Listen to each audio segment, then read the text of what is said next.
Почему мы чихаем? Всем привет! Меня зовут Эри, и я любопытный эритроцит. Сегодня я расскажу, почему мы чихаем. Чихание – это защитный рефлекс нашего организма, своего рода перезагрузка для носа. Все начинается, когда на слизистую оболочку носа попадают раздражители.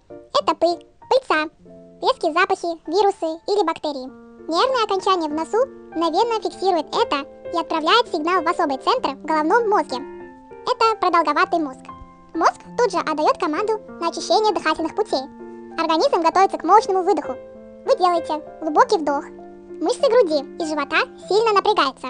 Глаза автоматически закрываются. Это защищает их от высокого давления. Затем происходит резкий и мощный выброс воздуха через нос и рот со скоростью до 160 км в час.